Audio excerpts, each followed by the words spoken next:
हर हर महादेव दोस्तों, आप सुन रहे थे मेरे साथ मैं तेरी हीर भाग 7। मुन्ना सीट से सर लगाए आंखें मूंदे सो गया। वंश ने देखा कि मुन्ना सो रहा है तो गाड़ी की स्पीड थोड़ी बढ़ा दी। रात होने वाली थी। वंश को ड्राइविंग करने का बहुत शौक था। आज उसे मौका मिल गया। आज ना उसे कोई रोकने वाला था, ना ही उसे कोई डांटने वाला। वंश फुल स्पीड में जीप को भगाए जा रहा था। मुन्ना दिन भर का थका हुआ था, इसलिए गहरी नींद में सो गया। एक तो स्पीड में गाड़ी, उस पर वंश ने कानों पर हेडफोन लगा लिए। कुछ ही दूर चले होंगे कि वंश ने देखा सामने से एक गाड़ी तेज स्पीड में आ रही है। वंश घबरा गया। उससे गाड़ी कंट्रोल ही नहीं हुई। तभी मुन्ना ने स्टीयरिंग घुमा दिया और गाड़ी सामने एक पेड़ से जा टकराई। एक बहुत बड़ा हादसा होते होते रह गया। वंश को तो समझ ही नहीं आया कि अचानक से क्या हुआ। उसने धीरे से कानों से हेडफोन निकालकर गले में डालते हुए कहा, सॉरी, ब्रेक लगाना भूल गया। अभी तो लग जाते ब्रेक, वो भी दोनों के। चल उतर और इधर आ।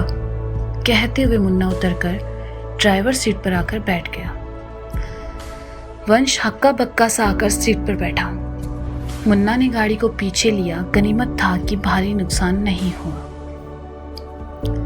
वंश को चुप देखकर मुन्ना ने पानी की बोतल उसकी तरफ बढ़ाते हुए कहा, हमें लगता है हमें रात में यहीं कहीं रुक जाना चाहिए। ठंड भी बढ़ गई है और हो सकेगा तो सुबह जल्दी निकल जाएंगे। वैसे भी इंदौर यहाँ से 300 किलोमीटर दूर है।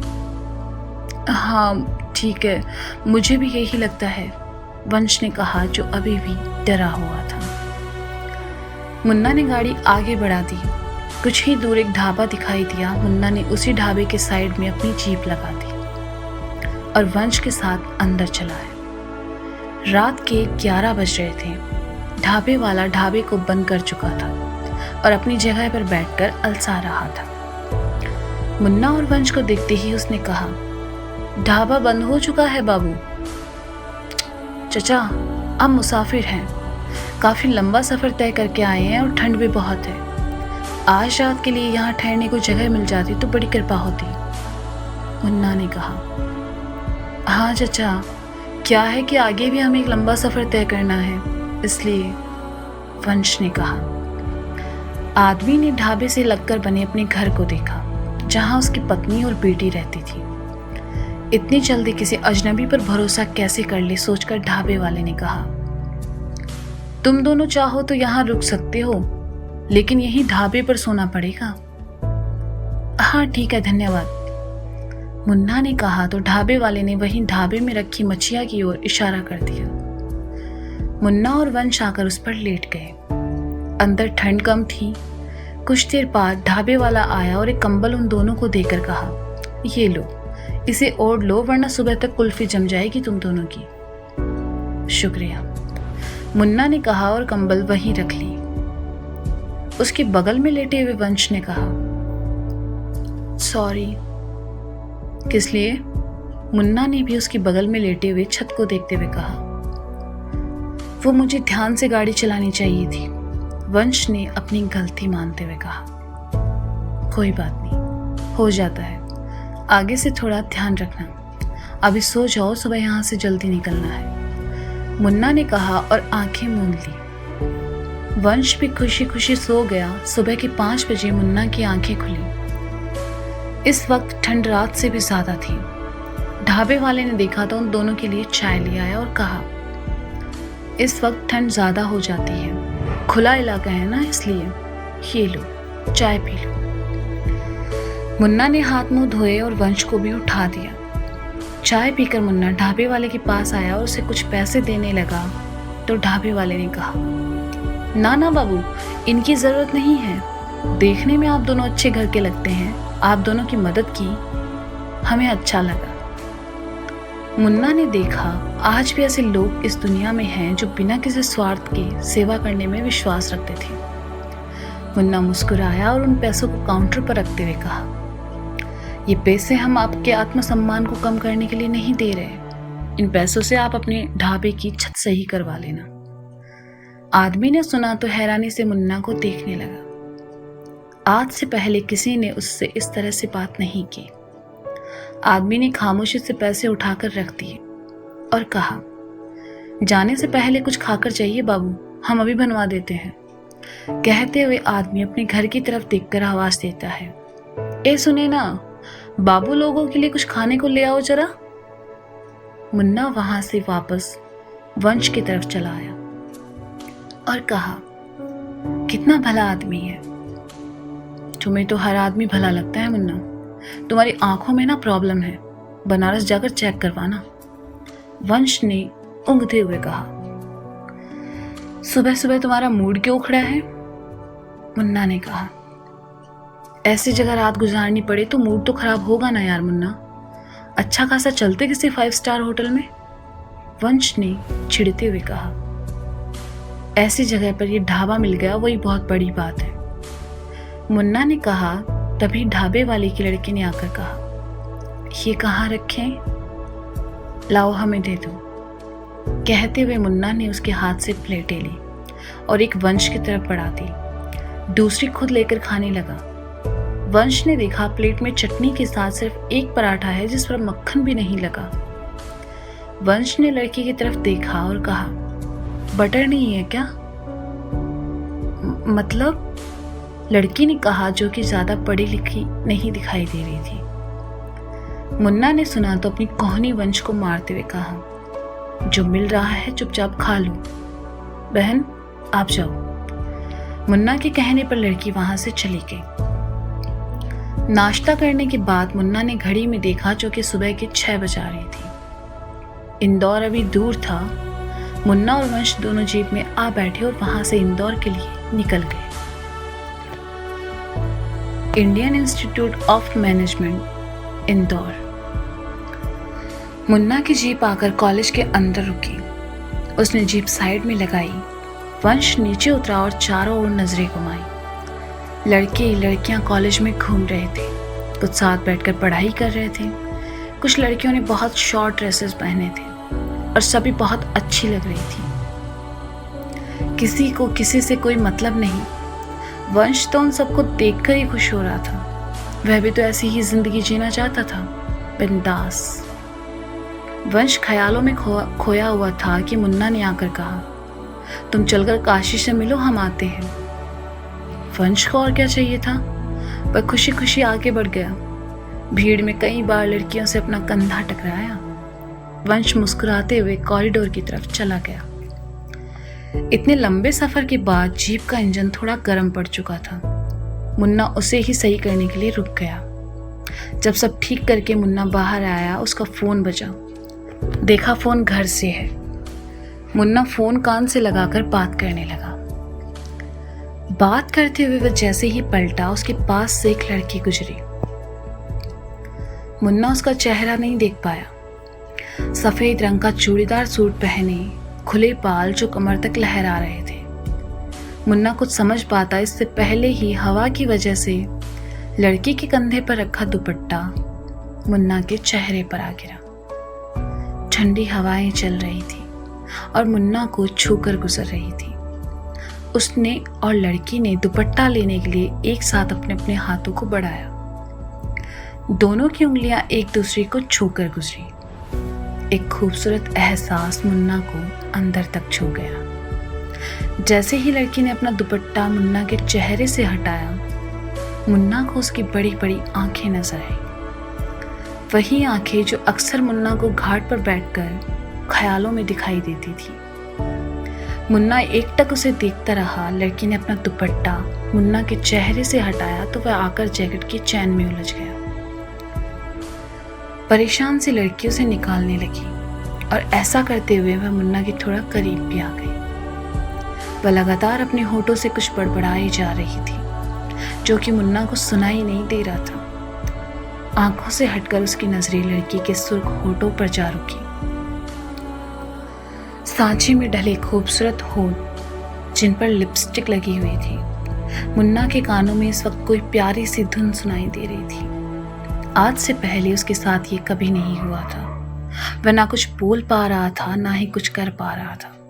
बस चुपचाप खड़ा लड़की को देखता रहा। जैकेट की चेन से दुपट्टा निकलकर लड़की जैसे ही जाने लगी, दुपट्टे का कोना फिर मुन्ना के हाथ की घड़ी में उलझ गया और मुन्ना ने अपना हाथ उठा दिया। इस बार लड़की पलटी तो मुन्ना की नज़रें उसके कानों में पड़े झुमकों पर चली गई, जो कि बहुत ही खूबसूरत लग रहे थे। अपने दुपट्टे की वजह से लड़की अब परेशान हो चुकी थी। मुन्ना ने देखा तो खुद ही अपनी घड़ी में फंसा दुपट्टा निकालकर छोड़ दिया। लड़की ने मुन्ना को देखा तक नहीं और वहां से आगे बढ़ गई। ये 2 मिनट मुन्ना की जिंदगी के सबसे खूबसूरत पल थे। आज से पहले उसने कभी किसी लड़की को इतने गौर से नहीं देखा था। आज से पहले किसी लड़की की छुअन से उसे ये एहसास नहीं हुए थे। आज से पहले किसी लड़की को देखकर उसका दिल इतनी जोर से नहीं धड़का था, पर आज ये सब हुआ। मुन्ना उस लड़की से कुछ बात कर पाता या उसके बारे में कुछ जान पाता, इससे पहले ही वह आंखों से ओझल हो गई। मुन्ना उसे ढूंढते हुए आगे आया। चलते चलते वह किसी और लड़की से टकराया तो लड़की ने कहा, हाय हैंडसम। माफ करना बहन जी। मुन्ना ने हाथ जोड़ते हुए कहा, बहन किसको बोला बे? लड़कियों से बात करने की तमीज नहीं है? इतनी हॉट लड़की को बहन जी बोल रहे हो? लड़की ने बिगड़ते हुए कहा। सॉरी, मुन्ना ने कहा और आगे बढ़ गया। वो सफेद सूट वाली लड़की उसे कहीं दिखाई नहीं दी। बुझा हुआ सा मन लेकर मुन्ना वापस गाड़ी की तरफ चला आया। वंश कॉरिडोर में आया। कुछ ही दूर पर काशी अपनी सहेलियों के साथ खड़ी थी। वंश ने देखा तो दबे पांव आया और काशी का कंधा थपथपा दिया। काशी जैसे ही पलटी, वंश को वहां देखकर उसका चेहरा खुशी से खिल उठा। आसमानी चूड़ीदार सूट, खुले बाल, आंखों में काजल, होठों पर लाली, कानों में सोने के छोटे छोटे बूंदे, गले में दुपट्टा डाले काशी बहुत प्यारी लग रही थी। उसकी मुस्कुराहट इतनी प्यारी थी कि कोई एक बार देखे तो बस देखता ही रह जाए। वंश को यूं अचानक अपने सामने देखकर काशी की खुशी का ठिकाना नहीं रहा। उसने वंश के गले लगते हुए कहा, वंश भैया आप और यहाँ? हमें तो यकीन ही नहीं हो रहा। अरे मैं ही नहीं, मुन्ना भी आया है, वंश ने कहा तो काशी उससे दूर हटी और कहा, लेकिन पापा तो कह रहे थे कि इस बार वो और माँ हमें लेने आएंगे। पापा को कुछ जरूरी काम था इसलिए नहीं आ पाए और हम दोनों को भेज दिया, वंश ने कहा तो काशी उसके बगल में आ खड़ी हुई। वंश ने अपना हाथ काशी के कंधे पर रख लिया। उसकी नज़र सामने खड़ी काशी की 2 दोस्तों पर गई। एक ने शॉर्ट ड्रेस पहना था, दूसरी ने जींस और टॉप, और दोनों ही अच्छी लग रही थी। काशी की सहेलियों ने वंश को पहली बार देखा था। वंश की पर्सनैलिटी देखकर दोनों की नजरें उस पर जम सी गई। काशी ने देखा तो कहा, प्रिया, रितु, ये हमारे वंश भैया हैं, हमसे 3 साल बड़े हैं। हाय वंश, प्रिया ने मुस्कुराते हुए वंश की तरफ देखकर कहा। वंश ऐसे मौके कभी नहीं छोड़ता था। उसका नेचर थोड़ा फ्लर्टी जो था। उसने प्रिया से हाथ मिलाया।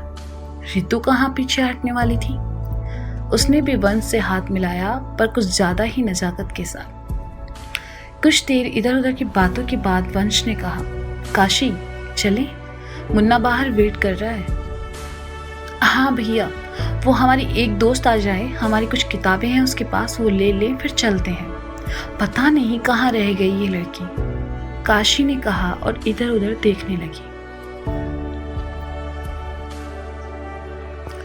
कुछ देर बाद सामने से किताबें हाथ में उठाए, अपने दुपट्टे को संभाले, सफेद रंग का चूड़ीदार सूट पहने एक लड़की आई और काशी को उसकी किताबें थमाते हुए कहा, ये पकड़ो अपनी किताबें, और तुम्हारी वजह से ये ड्रेस पहना है मैंने, लेकिन इसका दुपट्टा मुझसे बिल्कुल नहीं संभल रहा। अरे बहुत अच्छा लग रहा है तुम पर, है ना प्रिया रितु? काशी ने उन दोनों की तरफ देखकर कहा, लेकिन वे दोनों तो वंश में लगी हुई थी। वंश भैया, वंश भैया, काशी ने थोड़ा जोर से कहा तो वंश उसकी तरफ चला आया और कहा, हाँ काशी? ये ड्रेस अच्छा लग रहा है ना इस पर? काशी ने कहा। वंश ने गर्दन घुमाई, कशरारी बड़ी बड़ी आंखें, सुर्ख लाल होंठ, कानों में झुमके, कंधे पर झूलता दुपट्टा, खुले बाल, सफेद रंग का अच्छी फिटिंग वाला चूड़ीदार पहने एक खूबसूरत लड़की उसके सामने खड़ी थी। वंश ने देखा तो बस देखता ही रह गया। लड़की ने वंश को देखकर अपनी पलकें झपकाई। उसे चुप देखकर काशी ने कहा, बोलो ना। बहुत अच्छा लग रहा है। वैसे मैं वंश गुप्ता, काशी का बड़ा भाई। वंश ने पहली बार सामने से किसी लड़की की तरफ हाथ बढ़ाते हुए कहा, वरना इससे पहले तो लड़कियां ही उसके आगे पीछे घूमा करती थी। गौरी शर्मा, काशी की दोस्त। सामने खड़ी लड़की ने वंश से हाथ मिलाते हुए कहा, ये वही लड़की थी जो कुछ देर पहले मुन्ना से मिली थी और ये नहीं जानती थी कि वह भाई है। गौरी की पर्सनैलिटी और उसके बात करने के तरीके से वंश काफी इम्प्रेस था। उसने गौरी से बड़े प्यार रहा। तो आप कब आ रही हैं बनारस? जब आप कहें। गौरी ने भी उतने ही प्यार से कहा, अभी चलिए? नहीं, हम बाद में आएंगे। कब आएंगी ये बता दीजिए। वंश ने फिर प्यार से पूछा। जब आएंगे आपको खबर हो जाएगी, गौरी ने कहा। काशी ये सब देख रही थी और फिर वंश के शर्ट की बाजू खींचते हुए कहा, आप यहाँ मुझे लेने आए हैं या गौरी को? अरे बेटा, तुम्हें ही लेने आए हैं, चलो चलते हैं। कहते हुए वंश ने गौरी की तरफ देखा और कहा, अच्छा तो हम चलते हैं। उम्मीद करते हैं जल्द ही मुलाकात हो आपसे। वंश ने कहा, अब जब इंट्रो हो ही गया है तो मुलाकातें भी होती रहेंगी। गौरी ने कहा तो वंश शर्मा कर अपने बालों में हाथ घुमाने लगा। काशी ने वंश का हाथ पकड़ा और सबको बाय कहकर वहां से चली गई। काशी के जाने के बाद प्रिया ने कहा, क्या बात है, तेरा तो दिल ही आ गया काशी के भाई पर। फ्लर्ट कर रहा था वो मुझसे, थोड़ा सा मैंने भी कर लिया। गौरी ने इतराते हुए कहा, अच्छा चल कैंटीन चलते हैं, आज लास्ट डे है, फिर तो दिवाली की छुट्टियों के बाद ही मिलना होगा तुम सबसे। रितु ने कहा, गाइस तुम लोग जाओ, मैं घर जा रही हूँ, इस गेटअप में मैं और नहीं रह सकती। गौरी ने दुपट्टा गले में डालते हुए कहा, लेकिन तुमने इसे पहना ही क्यों? आई नो काशी का कल्चर है, पर तुम तो ये सब नहीं पहनती हो ना। प्रिया ने कहा, एक्चुअली वो मेरे और काशी के बीच एक शर्त लगी थी, बस इसीलिए। ओके बाय, छुट्टियों के बाद मिलते हैं। दिवाली कहकर गौरी वहां से चली गई। तो दोस्तों ये था मैं तेरी हीर भाग 7। इसका अगला भाग आप जल्द ही सुनेंगे। तब तक के लिए शुक्रिया, बाय बाय, अपना ख्याल रखें और रहिए मैं तेरी हीर।